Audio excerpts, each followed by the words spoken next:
नमस्कार दोस्तों। आप सभी को वट सावित्री व्रत की हार्दिक शुभकामनाएं। स्वागत है आपका फिर एक बार वास्तुशास्त्र चैनल में। आज हम आपको 2025 में पड़ने वाली वट सावित्री पूजा के बारे में संपूर्ण जानकारी देने जा रहे हैं। दोस्तों, इस बार साल 2025 में वट सावित्री का व्रत कब रखा जाएगा, इसकी पूजा का शुभ मुहूर्त क्या है, पूजा विधि क्या है, व्रत में क्या खाना है, क्या नहीं खाना, कौन सी चीज है जो दान में देना है और कौन सी चीज है जो हमें बिल्कुल भी दान नहीं देना है, और वह कौन सी महिलाएं हैं जिनको वट सावित्री का व्रत बिल्कुल भी नहीं रखना चाहिए, पूजा कैसे करना है, किस विधि से करना है, किस दिन करना है, पूजा का शुभ मुहूर्त क्या रहेगा, पूजा विधि क्या रहेगी, संपूर्ण जानकारी आज हम आप छोटी सी वीडियो के माध्यम से देने जा रहे हैं। दोस्तों, आपसे निवेदन है कि वीडियो के अंत तक आपको बने रहना है। वीडियो को काट काट कर नहीं देखना है, वीडियो को पूरा ही देखना होगा, तभी आपको संपूर्ण जानकारी प्राप्त होगी। दोस्तों, वट सावित्री व्रत के दिन चाहे कुछ करना या ना करना, और यह एक काम जरूर से करना, अखंड लक्ष्मी और सौभाग्य की प्राप्ति होगी। दोस्तों, आज की वीडियो बहुत ही महत्वपूर्ण है, तो इस को खास करके महिलाओं तक जरूर से शेयर कर दीजिएगा, क्योंकि वट सावित्री का व्रत शादीशुदा महिलाओं के लिए ही है। और हाँ, चैनल को जरूर सब्सक्राइब जरूर ही कर लीजिएगा, ताकि आने वाली नई वीडियो की नोटिफिकेशन आपको प्राप्त होते रहे। दोस्तों, वट सावित्री व्रत हिंदू धर्म का एक प्रमुख त्योहार है, जो कि साल में एक ही बार आता है।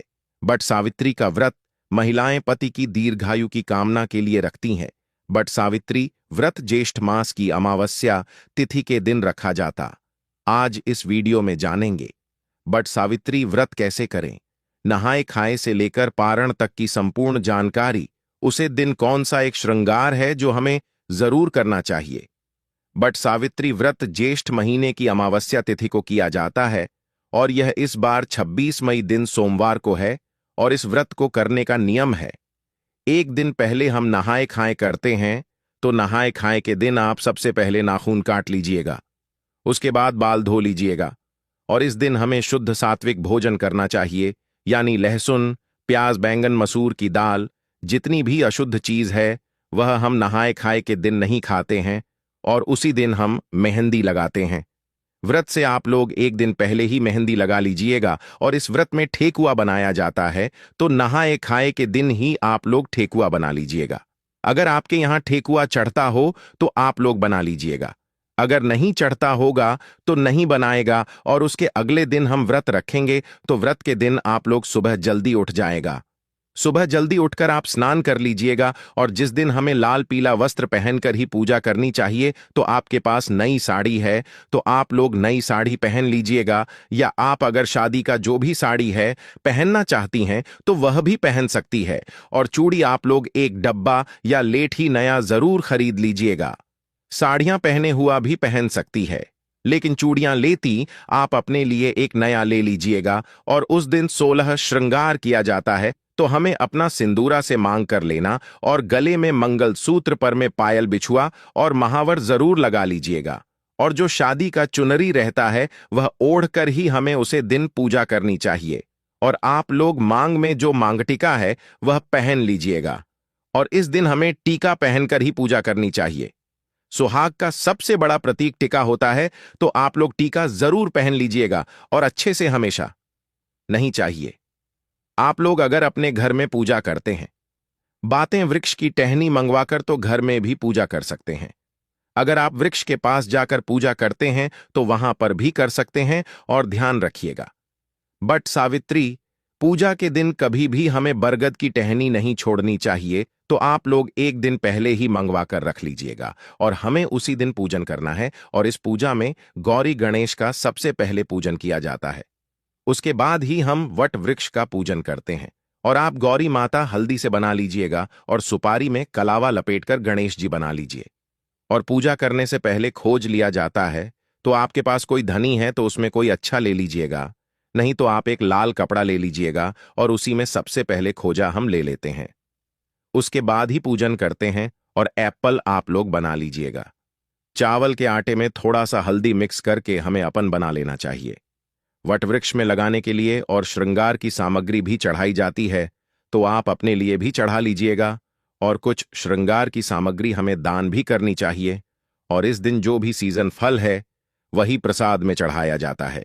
तरबूज, खरबूज, जो कुछ भी आप सीजन फल में चढ़ना चाहते हैं तो आप लोग ले लीजिएगा। और इस पूजन में आम का विशेष ज्यादा महत्व है। आम से ही जल चढ़ाया जाता है। और पंखा भी आप डोली लीजिएगा। पंखा बांस का होना चाहिए। एक पंख से हम अपने पति को हवा करते हैं और दूसरा पंखा दान किया जाता है, तो 2 पंखे की जरूरत होती है। पूजा पाठ करने के बाद हम परिक्रमा करते हैं, तो परिक्रमा करने के लिए आपके पास अगर कच्चा सूत है तो वह ले लीजिएगा। अगर कच्चा सूत नहीं है तो आप मौली धागा से भी परिक्रमा कर सकते हैं। और नियम तो है 108 परिक्रमा हमें करनी चाहिए। अगर 108 आप करने में सक्षम हैं तो 108 कीजिएगा, नहीं तो आप 11, 22, 51 भी कर सकते। और परिक्रमा करते समय आप लोग ध्यान दीजिएगा, अगर आपका धागा मान लीजिए खत्म हो जाए, फिर भी आपको परिक्रमा रोकना नहीं है।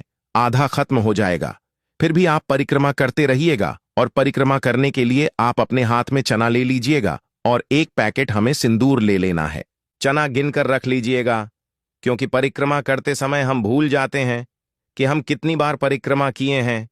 इसीलिए आप लोग चना ले लीजिएगा और सिंदूर ले लीजिएगा। वटवृक्ष में लगाने के लिए और सुहाग की सामग्री हमें जरूर चलाना चाहिए, तो आप सुहाग की सामग्री में चूड़ी, सिंदूर, बिंदी यह भी चढ़ा सकते हैं। और मान लीजिए 16 श्रृंगार की सामग्री चढ़ना चाहते हैं तो वह भी चढ़ा सकते हैं। और कुछ ना कुछ आप लोग दान करने के लिए भी जरूर चढ़ाएगा। आपको पूजा कर लेनी है। पूजा करने के बाद इस दिन पति पूजन भी किया जाता है, तो आप लोग जब पूजा कर लीजिएगा घर आएगा। उसके बाद आप लोग पति का पूजन कीजिएगा। सबसे पहले पति को जल से पैर धोया जाता है। उसके बाद हम पंख से हवा करते हैं, टीका लगाते हैं और उनके हाथ में कलावा बांधते हैं। और जो भोग प्रसाद हम लाते हैं वह हम पति को खिलाते हैं। तो पति पूजन हमें जरूर करना चाहिए। पति पूजन करने के बाद अभी आप चाहे जो शरबत यह ले सकते हैं। इस व्रत में सिर्फ नमक नहीं खाया जाता है, आप मीठा भोजन कर सकते हैं। तो आप लोग पूजा करने के बाद जो कुछ भी खाना चाहते हैं वह खाएगा। और शाम में सूर्यास्त होने से पहले ही आप मीठा भोजन कर लीजिएगा। सूर्यास्त होने के बाद हमें कुछ भी नहीं खाना चाहिए। और व्रत का पारण हम अगले दिन करेंगे। और इस बार बट सावित्री व्रत 26 मई दिन सोमवार को है और नहाए खाए 25 मई दिन रविवार को है। और व्रत का पारण हम 69वें दिन मंगलवार को करेंगे। और जो लोग पहली बार वट सावित्री व्रत करना चाहती हैं वह कर सकती है। इस बार कोई मलमास अधिक मास नहीं है, तो अगर आप लोग व्रत उठाना चाहते हैं तो आप लोग व्रत जरूर उठा लीजिएगा। और पूजा करने के बाद वहां पर जितनी भी सुहागन महिलाएं हैं उनके मांग में हमें सिंदूर लगा देना चाहिए। और कोई के में आप लोग प्रसाद जरूर दीजिएगा। दोस्तों, आप साधारण तरीके से भी पूजा कर सकते हैं। इस दिन पूजा के लिए आपको सबसे पहले पूजा के दिन टोकरी में रेत भरकर ब्रह्मा की मूर्ति स्थापित करें तथा वहां परसों में सावित्री की मूर्ति स्थापित करनी चाहिए। दूसरी टोकरी में सत्यवान सावित्री की मूर्ति स्थापित करें। दोनों टोकरियों को वटवृक्ष के नीचे रखें। सबसे पहले ब्रह्मा सावित्री की पूजा करें, फिर सत्यवान और सावित्री की पूजा करें। इसके बाद वटवृक्ष को पानी दिन, जल फूल, मूवी, होली, कच्चा दूध, चना गुड़ तथा धूप दीप से पूजा करें। जल चढ़कर वृक्ष के चारों ओर कच्चा धागा लपेटकर 3 बार परिक्रमा करें। बट के पत्तों की माला पहनकर कथा का श्रवण करें। पूजन सामग्री में प्रयोग की जाने वाली वस्तुएं ध्यान से जानें। दोस्तों, सावित्री सत्यवान की मूर्तियां, बांस का पंखा, धूप भी, फल पुष्प होली, सुहाग का सामान पूर्णिया, बरगद का फल, जल से भरा कल है। आप सभी को लेना है सावित्री सत्यवान की मूर्तियां, बांस का पंखा, लाल कलावा, धूप होली, सुहाग का सामान, पूरियां, बरगद का फल, जल से भरा कलश। शास्त्रों के अनुसार बरगद के वृक्ष के तने में भगवान विष्णु, जड़ों में ब्रह्मा और सांसों में भगवान शिव का वास है। इस वृक्ष में कई सारी शाखाएं नीचे की ओर रहती हैं, जिन्हें देवी सावित्री का रूप माना जाता है। इसीलिए मानता है कि इस वृक्ष की पूजा करने से भगवान का आशीर्वाद प्राप्त होता है और मनोकामनाएं पूरी होती हैं। संतान प्राप्ति के लिए इस वृक्ष की पूजा करना लाभकारी माना जाता है। मानता है कि ज्येष्ठ मास की अमावस्या तिथि के दिन वट वृक्ष की छांव में देवी सावित्री ने अपने पति की पूर्ण जीवित किया था। वृक्ष की पूजा की जाने लगी।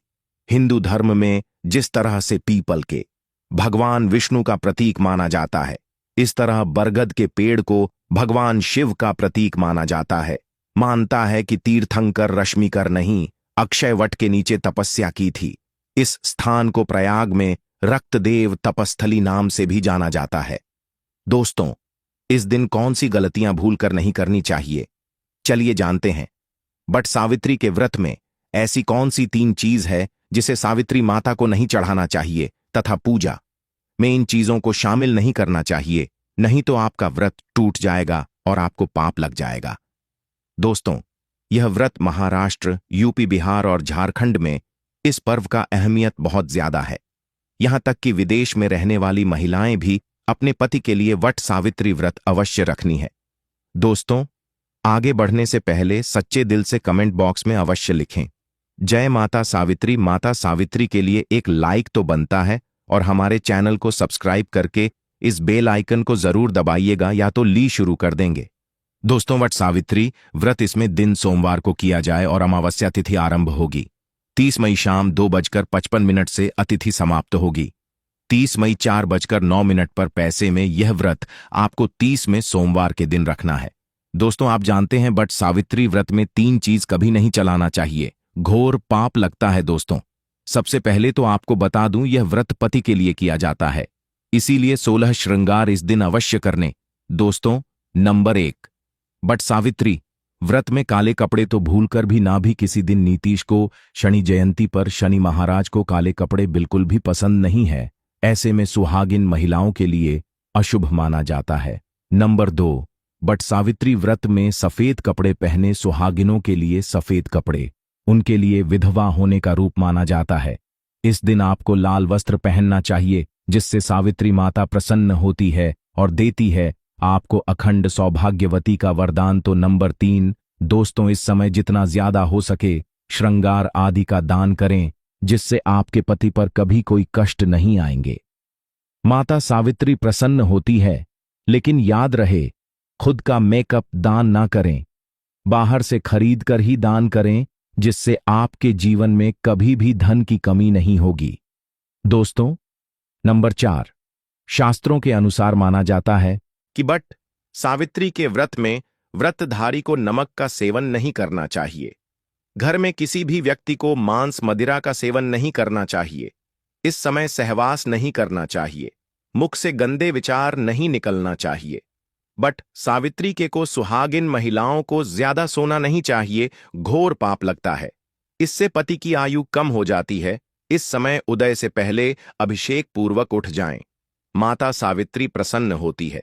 दोस्तों, नंबर 5, शास्त्रों के अनुसार माना जाता है कि कम से कम वहां सावित्री तथा करवा चौथ वाले दिन, या जो अपने पति के लिए व्रत रखा है उस दिन आप जितना ज्यादा हो सके मांग में सिंदूर थोड़ा लंबा लगे। इससे पति की आयु बढ़ती है और आपकी खूबसूरती देख माता रानी प्रसन्न होती है और दे दी है अखंड सौभाग्यवती का वरदान। बट सावित्री के दिन मांग में थोड़ा सिंदूर लंबा होना चाहिए। मांग में ज्यादा से ज्यादा सिंदूर भरना चाहिए। कम सिंदूर भरने से पति की आयु भी काम हो जाती है और आपको आयु बढ़ाना है, इसीलिए पति की आयु कम ना करें। दोस्तों, नंबर 6, बट सावित्री क्वीन लाल फूल अर्पित करना चाहिए। लाल फूल अर्पित करने से जीवन में सुख समृद्धि बनी रहती है और माता सावित्री प्रसन्न हो जाती है। लाल फूल को प्रेम का प्रतीक माना गया है। लाल फूल प्रेम को बढ़ाता है। दोस्तों, नंबर 7, बट सावित्री के दिन घर में मीठे पकवान अवश्य बनाना चाहिए और भोग लगाना चाहिए। दोस्तों, नंबर 8, मामूली व्रत सोचकर वट सावित्री के दिन अधिकतर महिलाएं ब्यूटी पार्लर जाकर अपने बाल कटवा लेते हैं, जो कि घोर पाप लगता है। इससे पति की मृत्यु निकट भविष्य में जल्द लंबे के किसी भी सुहागिन महिलाओं को वट सावित्री के दिन नहीं कटवाना चाहिए। इससे माता सावित्री क्रोधित हो जाती है। साथ ही साथ करवा चौथ वाले दिन भी महिलाओं को अपने लंबे बाल नहीं कटवाना चाहिए। शुभ नहीं माना जाता कि मृत्यु को भविष्य में हो जाती है। दोस्तों, नंबर 9, बट सावित्री के दिन आप कोई भी चीज अर्पित करें, लेकिन ध्यान से देखने की वह चीज खंडित ना हो, उसके बाद ही अर्पित करें। कोई भी चीज टूटी फूटी नहीं होनी चाहिए। जब आप अपने हाथों में चूड़ियां पहने तब देख ले, वह चूड़ियां सफेद ना हो, नीली चूड़ियां भी नहीं पहनना चाहिए तथा काली चूड़ियां भी नहीं पहनना चाहिए, टूटी चूड़ियां भी नहीं पहनना चाहिए। घोर पाप लगता है और व्रत टूट जाता है। दोस्तों, इस दिन गले में मंगलसूत्र पहनना कतई ना भूले, नहीं तो आपका व्रत पूरा नहीं माना जाएगा। गले में मंगलसूत्र अवश्य होना चाहिए। दोस्तों, अब जानते हैं वह कौन से 3 महिलाएं वट सावित्री का व्रत भूल कर भी नहीं रखना चाहिए और हो जाती है पति की मृत्यु। आप ऐसी गलती मत करना, नहीं तो आप अपनी नौकरी से वंचित हो सकती हैं, आपको पाप लग सकता है, सावित्री माता नाराज हो सकती है। आइए जानते हैं दोस्तों। नंबर 10, वट सावित्री का व्रत ऐसी महिलाएं कभी ना रखें। दोस्तों, अगर आपके मन में आपका प्रेमी का ख्याल ना कर किसी गैर मर्द का ख्याल आता है या किसी गैर औरत का ख्याल आता है, तो यह आपके चरित्र के लिए अच्छा नहीं माना जाता। असल में आप आपका भागीदार हैं। आचार्य चाणक्य कहते हैं कि एक अच्छा जीवन साथी वही होता है जिसका मन इन बातों से पवित्र हो और अपने प्रेमी से ही प्यार करें। हमेशा इस बात का ध्यान रहे कि सच्चे प्रेमी जोड़े स्वर्ग में मिलते हैं और हमेशा हर जन्म में साथ रहते, और यही है विधि का विधान। नंबर 11, गर्भवती महिला वट सावित्री का व्रत गर्भवती महिलाओं के लिए बहुत ही मुश्किल भरा समय हो जाता है। इस समय व्रत रखने पर गर्भवती महिला को काफी दिक्कतों का सामना सेट करना पड़ता है। आपको बता दें कि शास्त्रों में ऐसा बिल्कुल भी नहीं लिखा गया है कि कोई भी गर्भवती महिला सावित्री का व्रत नहीं रख सकती। लेकिन अगर आपके अंदर कमजोरी ज्यादा है या आप इस व्रत का पालन ऐसे समय में नहीं कर सकते, तो आप वट सावित्री का व्रत ना रखें, क्योंकि ऐसे समय व्रत रखना अनुरक्षित हो सकता है। इसीलिए व्रत रखने से पहले डॉक्टर की सलाह तुरंत लेनी चाहिए, क्योंकि आपके बच्चे को कुछ भी हो सकता है। दोस्तों, नंबर 12, शास्त्रों में बिल्कुल साफ साफ बता दिया गया है कि कई नियम ऐसे हैं जहां पर पति पत्नी का शामिल होना आवश्यक हो जाता है और जो कि 7 फेरे लिए बगैर कुछ काम हो ही नहीं सकती। उसमें वट सावित्री का त्योहार मुख्य रूप से शामिल है। आपको बता दें कि जो पति पत्नी 7 फेरे लिए बगैर रह रहे होते हैं तो अशुभ माना जाता है। ऐसे रिश्ते की सावित्री का व्रत रखने में सक्षम नहीं होते, बल्कि ऐसे रिश्ते अशुभ होने के साथ ही कलंकित भी माने जाते हैं। दोस्तों, नंबर 13, और पति पत्नी में अगर काफी लंबे समय से झगड़ा हो रहे हैं और बात तलाक तक पहुंच गई है, तो ऐसे समय में वट सावित्री का व्रत ना रखें। लंबे समय से पति से दूरियां और एक दूसरे से नफरत पैदा होना वट सावित्री का व्रत रखने पर आपका भागीदार तो बनता ही है, साथ ही साथ वृद्धि खंडित हो जाता है। इसीलिए पहले अपने आप से झगड़ों को सुधारे, फिर व्रत का पालन करें, क्योंकि यह त्योहार नफरत का नहीं, प्यार का है।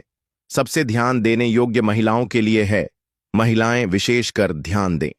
बट सावित्री के दिन आपको सुहाग की कोई भी सामग्री किसी को दान में नहीं देना है, किसी को पहनने के लिए नहीं देना है।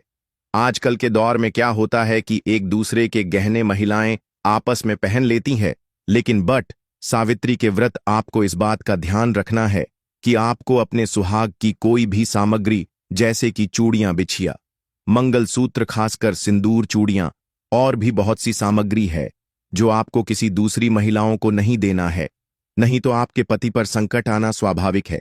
इसलिए इन गलतियों को करने से बचें। व्रत का ब्रह्माचरण का पालन करते हुए व्रत रखें। व्रत के दौरान फल, फ्रूट, फरहाद जैसी सामग्री का उपयोग करें। कम से कर का सेवन भूल कर भी ना करें। कम से कर को हिंदू धर्म में रक्षा भजन कहा गया है, तो यह कुछ गलतियां हैं जिनको करने से आपको बचना चाहिए, अन्यथा आपका व्रत टूट जाएगा और पति पर संकट आ जाएगा, घर में कंगाली आ जाती है, दरिद्रता का वास हो जाता है। दोस्तों, हमने आपको यह जो जानकारी बताई है, अगर आपको थोड़ी भी समझ में आ गया हो तो आप इस जानकारी के हिसाब से ही पूजा पाठ करें ताकि आपका व्रत संपूर्ण हो। माता सावित्री आपके पति पर, आपके बच्चों पर अपना आशीर्वाद हमेशा ही बनाए रखें। वीडियो जरा सा भी पसंद आया हो तो वीडियो को लाइक करें और वीडियो को शेयर करना ना भूलें, हर एक उस माता बहन तक जो वट सावित्री का व्रत रखे हुए हैं। कमेंट बॉक्स में लिखें जय माता सावित्री। दोस्तों, आपका कमेंट हमारे लिए बहुत ही महत्वपूर्ण होता है। आपका एक लाइक हमारा मनोबल वीडियो बनाने का। अगर आप चैनल पर नए हैं तो चैनल को सब्सक्राइब जरूर ही कर लीजिएगा ताकि आने वाली वीडियो के नए नोटिफिकेशन आपको सीधे प्राप्त हो। वीडियो के अंत तक बने रहने के लिए आप सभी का धन्यवाद दोस्तों। मिलते हैं नेक्स्ट वीडियो में, तब तक के लिए नमस्कार।